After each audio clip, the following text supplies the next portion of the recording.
যারা যাদের নাম দিয়ে মাযহাব তৈরি করেছেন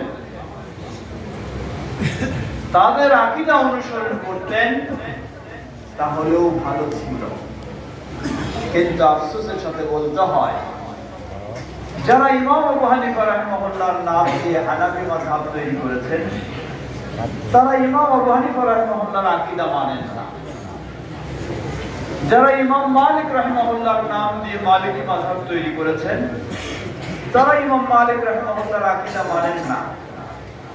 যারা ইমাম শাফিঈ রাহিমাহুল্লাহর নাম দিয়ে মাযহাব তৈরি করেছেন তারা ইমাম শাফিঈ রাহিমাহুল্লাহর আকীদা মানেন না।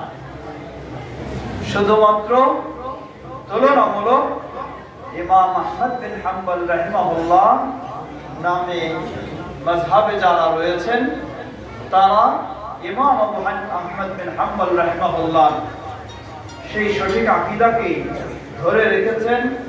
আর বাকি তিন মাযহাবে হানাফি মাযহাবে এসে গেছে মাতুরিদি আকীদা, মালিকি দুঃখের বিষয়। এজন্য আমরা সকলকে আহ্বান জানাবো, আসুন ইমামদের সেই প্রকৃত আকীদাকে প্রকাশ করুন, সেই আকীদার উপরে প্রতিষ্ঠিত থাকার চেষ্টা করুন, না হলে আপনাদের সত্যতার প্রমাণ আপনারা দিতে পারবেন না, মিথ্যার আশ্রয়। ইমাম আবু হানিফা রাহিমাহুল্লাহ, যেহেতু আজকে আমার বিষয় হলো ইমাম আবু হানিফা রাহিমাহুল্লাহর প্রকৃত আকীদা, সামান্য কিছু বিষয় আলোকপাত করব।